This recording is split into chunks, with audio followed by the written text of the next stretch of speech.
Welcome to my channel, your channel, our channel, Leading Sunrise.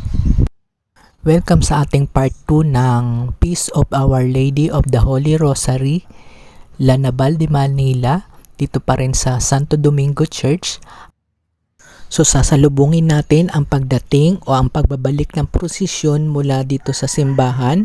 Umikot lang sila dito sa may likod ng Santo Domingo Church at lahat nga ay ready na sa pagsalubong kay Lanabal de Manila.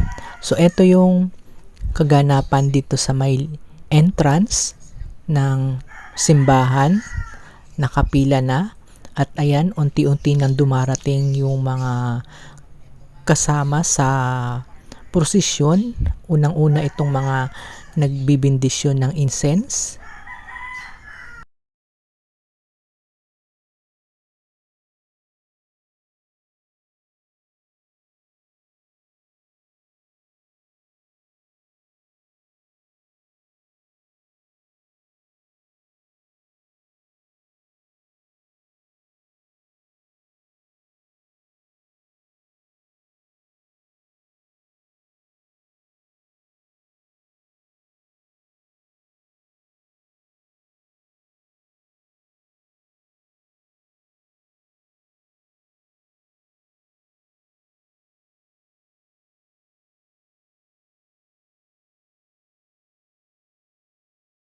Ang unang santo sa hanay ng prosesyon ay dumating na. Ito ang ating santo na si San Lorenzo Ruiz.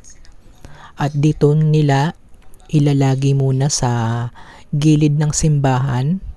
So lahat ng mga santo ay ihihilera nila dito sa may gilid. So ito pa lang yung unang santo na nakarating mula sa prosesyon.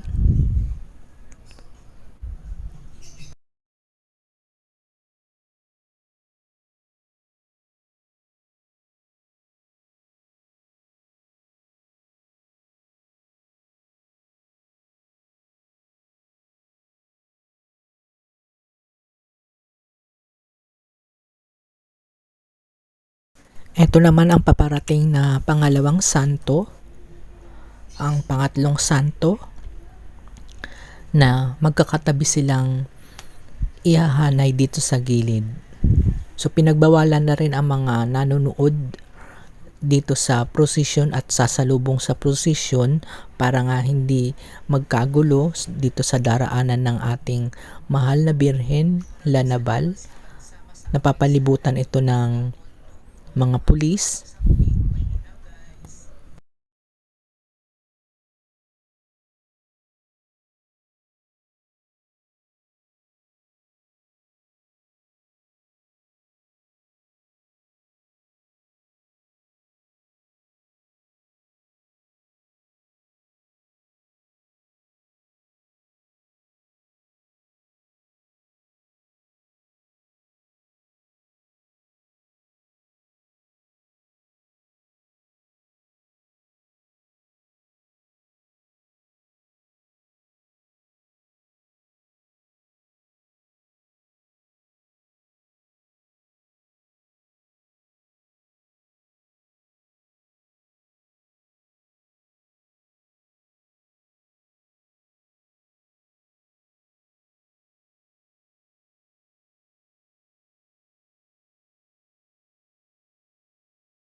At dumating na rin ang mga madre at mga tagapaglingkod dito sa simbahan ng Santo Domingo Church.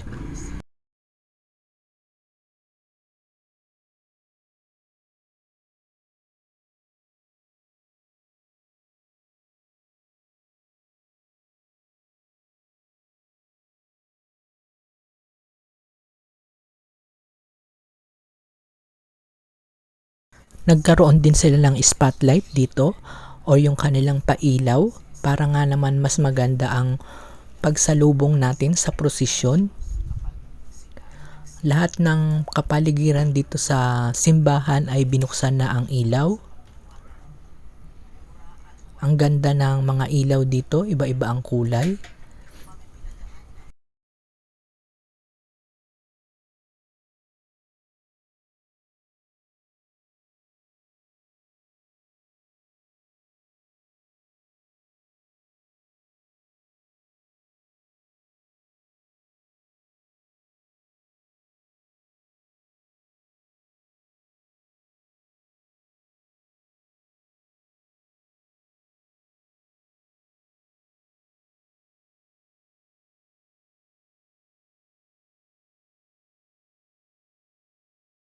So ito guys, namataan natin yung paggalaw ng spotlight at nagkakaroon siya ng mga pathway.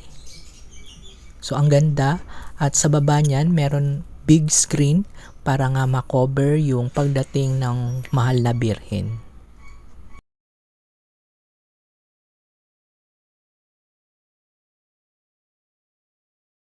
At eto na nga guys ang update. Lahat ng santo ay nakarating na, nakapwesto na sa gilid. Ang dadaanan ng mahal na birhen ay ready na rin at dumadami na rin ang mga tao. Nagkakaroon na ng siksikan dito sa labas ng simbahan. So meron na tayong mga ilang pare na namataan, napapasok na ng mismong entrance ng simbahan at malapit-lapit na ang ating inaantay at masasalubong na natin siya.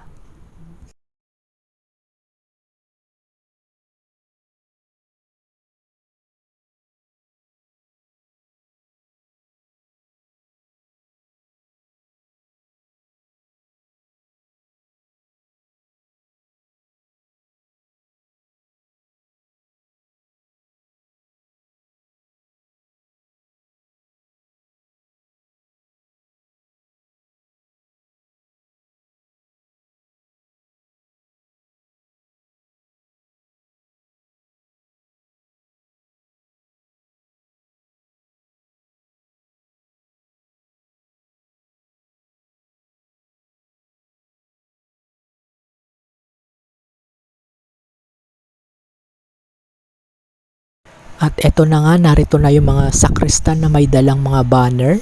Eto yung nauuna bago sa ating birhen. Naandito na sila ngayon sa tapat mismo ng entrance ng simbahan.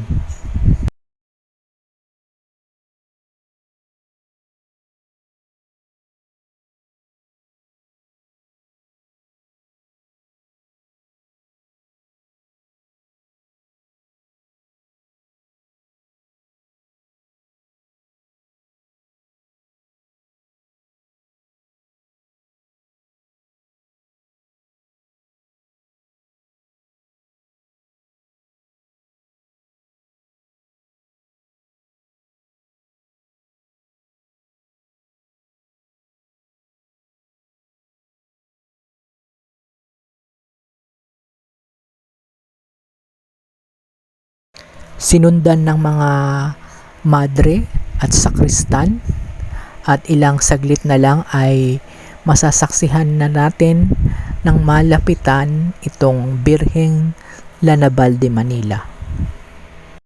So first time ko rin na makita ito ng malapitan at ayan na nga, meron lang silang mga fireworks display.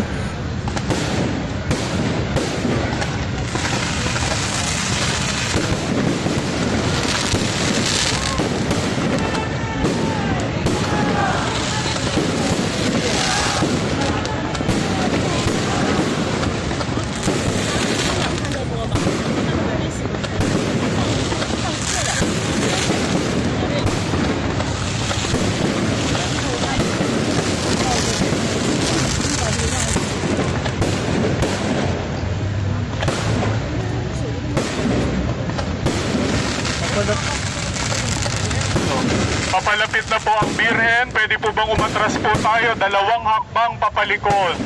2 steps backwards. Thank you.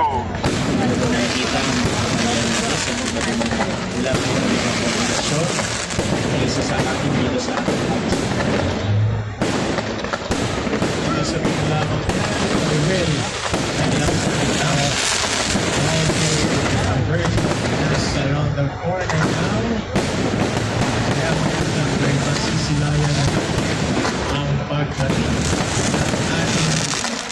Ayan na guys, at nakikita ko na ang mahal na birhen at malapit na siya sa ating kinatatayuan at nagkakaroon nga ng pagsikip dito sa ating mga gilid at patuloy pa rin ang pagdagsa ng mga fireworks display na ang gaganda at makukulay.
At ayun nga guys, nasaksihan natin ng malapitan ang mahal na birhen.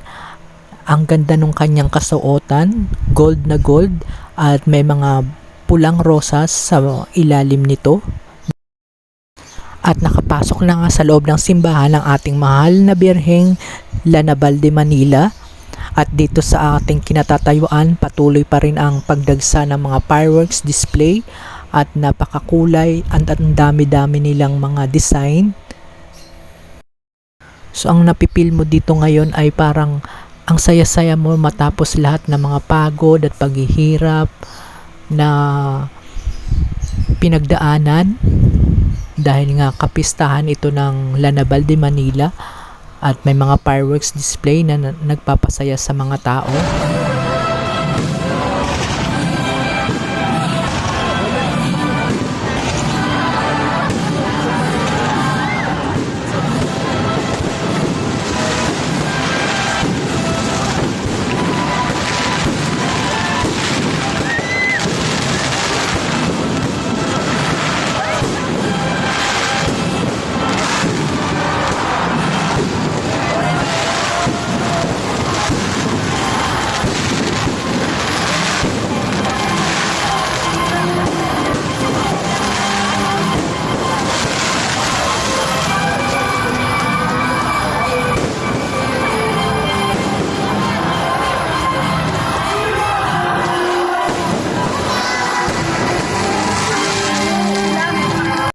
At eto nga po, pumasok na tayo sa loob ng simbahan. At ang mahal na birhen ay nailagay na rin sa kanyang altar. At kasalukuyang kumaawit ang mga choir dito sa simbahan. At madami pa rin pong tao dito ngayon sa loob ng simbahan. Lahat ng ilaw ay nakabukas. At napansin ko, may kulay pala yung mga lights dito sa loob ng simbahan. Hindi lang basta isang kulay. So mapapansin nyo sa ating video, nagre-reflect yung mga kulay ng simbahan.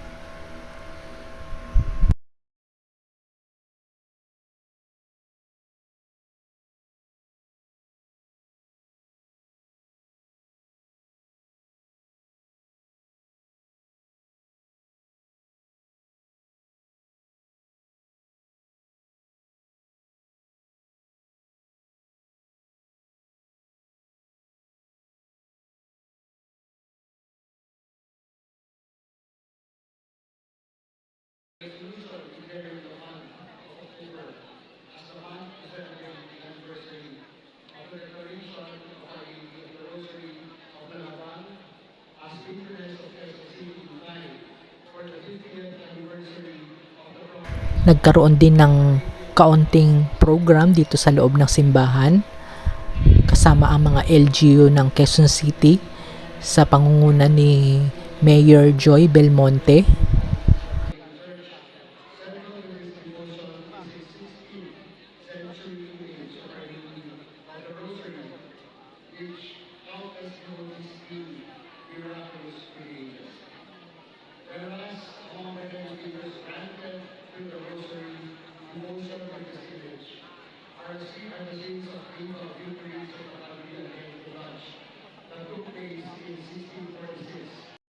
At sakto naman sa ating paglabas ay ang pagpasok naman ng mga santo na nakahilera dito sa may labas ng simbahan sa katatapos na prosesyon.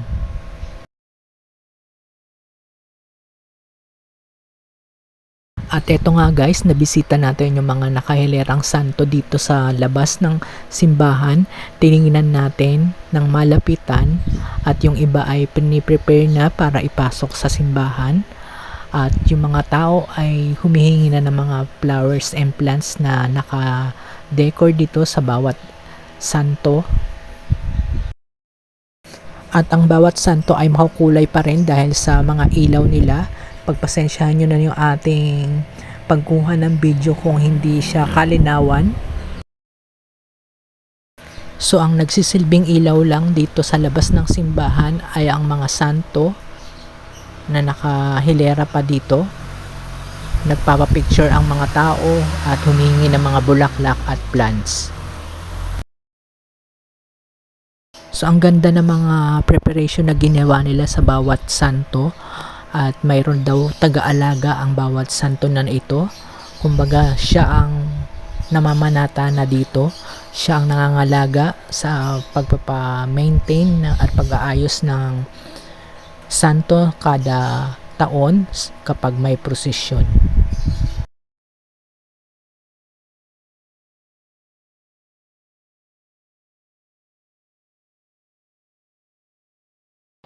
Almost 20 na santo ang naisama sa prosesyon ngayong taon.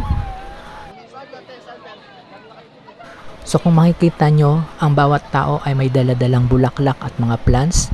Hiningi nila sa bawat mga nangangalaga ng santo dito.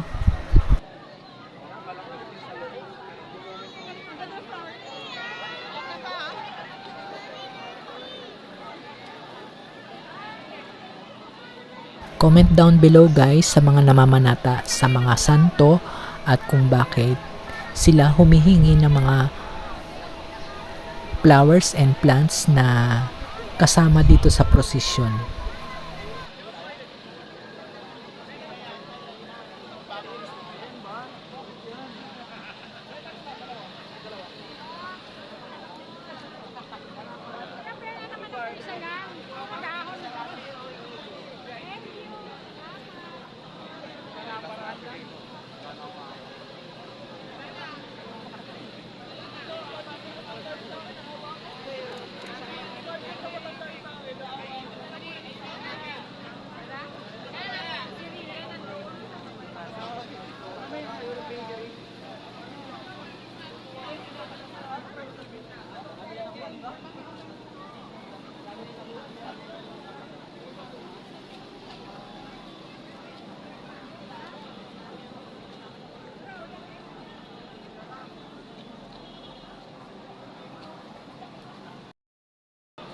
So habang narito tayo ay nagtry tayong mag-selfie sa mga santo at hindi nga naging successful dahil masyadong maliwanag at hindi kinaya ng ating camera.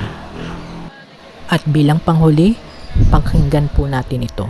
Pinagpala ng Panginoon Diyos ng mahal na Santo Rosario ng Lanaban, sapagkat tayo ay biniyayaan niya ng magandang panahon. Maraming salamat po, mahal na Panginoon.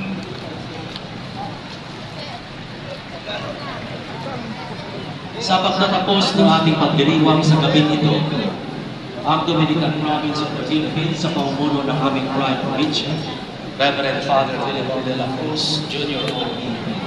at ang komunidad ng Santo Domingo Convent, Santo Domingo Parish, ay lubos na nagpapasalamat sa lahat na nakiisa sa ating taunang kamista. To our beloved Bishop of the Diocese of Cubao, Most Reverend Ernesto Joko Dindi, and the clergy of Cubao. To our beloved Bishop of the Diocese of Novaliches, Most Reverend Roberto Gaan Dindi, and the clergy of Novaliches. Maraming salamat po. Mula dito sa Santo Domingo Church, this is Leading Sunrise. Hanggang sa muli. Bye for now guys.